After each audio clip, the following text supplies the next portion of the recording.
দাসত্ব থেকে মুক্তি। এখানে দাসকে বা মুক্তিটা কার হচ্ছে, এইটাই আমরা আজকের আলোচ্য বিষয় রেখেছি। দাসত্ব বলতে যে মুক্ত নয়, অর্থাৎ কারো আন্ডারে রয়েছে, সে মালিক নয়, তাকে কেউ পরিচালনা করছে, সে হচ্ছে দাস। সে নিজের ইচ্ছায় কিছু করতে পারে না, তাকে সবসময় কারোর কাছে উত্তর দিতে হয় বা জবাবদিহি করতে হয়। সে হচ্ছে দাস। তার নিজস্বতার বোধ নেই, সে হচ্ছে দাস। আর এইরকম একজন দাস আমরা প্রত্যেকেই, অর্থাৎ আমরা প্রত্যেকেই নিজেরা ফ্রি নই বা মুক্ত নই। যে মুক্ত সে হচ্ছে নির্ভীক, তাকে কোনো কিছুই তার প্রতিবন্ধকতা তৈরি হতে পারে না। সে কোনোভাবেই কারো কাছে কোনো রকম জবাবদিহি বা কোনো রকম আড়ষ্টতায় সে ভোগে না। সে হচ্ছে মুক্ত। তো আমাদের মুক্ত এখানে মুক্তির কথা বলছি, মানে কোনো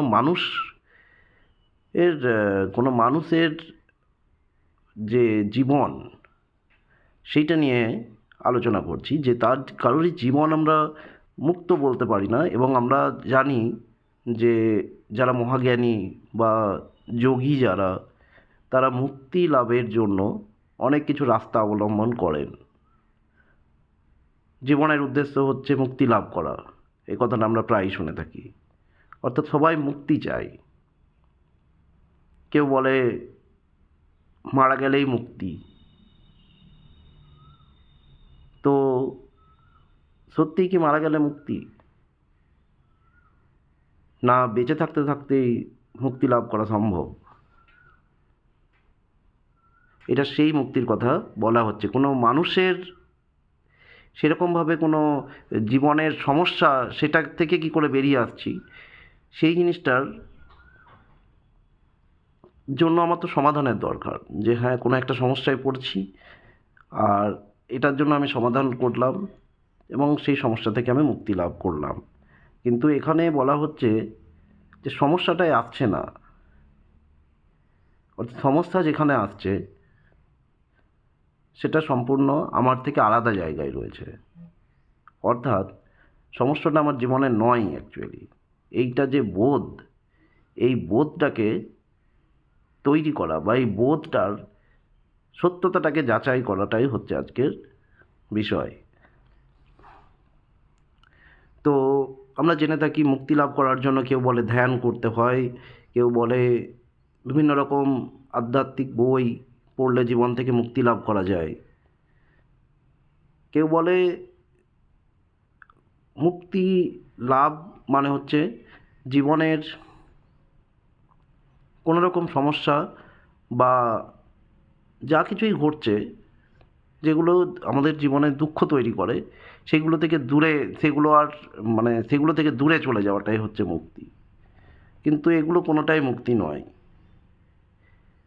যদি মুক্তি লাভের জন্য আমাকে কিছু শিখতে হয়, বা যদি আমাকে কোথাও জানতে হয় যে এইটা করলে আমি মুক্তি লাভ করব,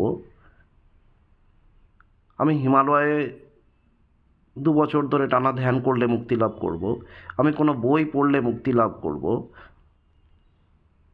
মুক্তি লাভটা করা যায় না। মুক্তি লাভ এর অর্থ হলো আমি যে সত্যিই দাস নই, আমি যে সত্যিই ফ্রি, আমি যে সত্যিই মুক্ত, এইটার বোধটা তৈরি করা। প্রকৃতপক্ষে আমি মুক্তই রয়েছি, এই ধারণাটাকে বোঝা বা আন্ডারস্ট্যান্ডিং করা। যে হ্যাঁ, আমার মধ্যে কোনো প্রতিবন্ধকতা প্রকৃতপক্ষে নেই। কোনো কিছু করলে প্রতিবন্ধকতা কেটে যাবে, সেটা একটা জিনিস। আর একটা জিনিস হচ্ছে আমি ভুলভাবে ভাবছিলাম যে এগুলো প্রতিবন্ধকতা, প্রকৃতপক্ষে কোনো কিছুই প্রতিবন্ধকতা নয়, এই দুটোর কোনো কিছু ছিলই না প্রতিবন্ধকতা, এইটার যে বোধ তৈরি, সেটাই হচ্ছে মুক্তি। তো এই বোধ তৈরি হবে কি করে? এই বোধ তৈরি হবে এটাই, আমি গভীরভাবে নিজেকে বুঝতে চেষ্টা করব যে আমি কোন জায়গাটা আমি অ্যাকচুয়ালি রয়েছি। যদি এর আগে আমি একাধিকবার বক্তব্যে যখন বলি যে শরীর আর মন থেকে কিভাবে আমি আলাদা, এইটার উপর যদি আমি জোর দিই, তাহলে আমি এইটুকু বলতে পারি যে শরীর আর মনে যদি আমি না থাকি, আর সমস্ত সমস্যাই আছে শরীর বা মন সম্পর্কিত, তাহলে আমি এটা বলতে পারি যে এই সমস্যাগুলো আমার নয়। তো এই যে তাহলে আমি অলরেডি মুক্তি, এই যে ধারণাটা তৈরি করা, এই যে ধারণাটা হওয়া, বাস্তবিকতা বা প্রকৃত জিনিসটাকে বোঝা, এইটাই হচ্ছে মুক্তি লাভ। এর জন্য কিছু করার দরকার নেই, এই জন্য বোঝার দরকার আছে যে অ্যাকচুয়ালি কি সমস্যাগুলো আমার, অ্যাকচুয়ালি কি আমি কোনোভাবে কারো দ্বারা পরিচালিত হই, অ্যাকচুয়ালি কি এই সমাজ, এই যে আমরা আপাত দৃষ্টিতে যা দেখছি, এইগুলো কোনোভাবে আমাদের প্রভাবিত করে না, যেখানে প্রভাবিত হয় তার সাক্ষী থাকি আমি শুধু। এই জিনিসটার যে ভুল ধারণা নিয়ে আমরা থাকি, এই ধারণাটাকে পরিবর্তন করা, এটাই হচ্ছে মুক্তি। যেমন আমরা যদি রাস্তায় গাড়ি ড্রাইভিং শিখি, এটা একটা খুব ভালো উদাহরণ। তো সেখানে আমাকে রাস্তায় কোন দিক থেকে গাড়ি আসছে, কোন দিক থেকে কিছু আসছে, বাধার তৈরি হতে পারে বা দুর্ঘটনা ঘটতে পারে, আমরা সেগুলো কিভাবে এড়াবো, তার জন্য আমাকে একজন স্কিল ড্রাইভার বা ভালো ড্রাইভার হতে হয়। যে আমি গাড়ি চালিয়ে যাব যাতে আমার দুর্ঘটনা না ঘটে, কোথায় গাড়ি আসতে পারে, কোথায় মানুষ পারাপার হতে পারে, এগুলো নিয়ে আমাকে জ্ঞান অবশ্যই থাকা দরকার। এর জন্য আমাকে গাড়ি চালানো শিখতে হয়। কোথায় গরু ছাগল চলে আসতে পারে, কোনো পশু চলে আসতে পারে, কোথায় রাস্তা পারাপার হওয়ার জায়গায় আমাকে সাবধানতা অবলম্বন করতে হয়, কখন ঘুরছি রাস্তায় তখন আমাকে গাড়ি দেখে চালাতে হয়। এইগুলো আমাকে শিখতে হচ্ছে যখন আমি গাড়ি চালানো শিখি।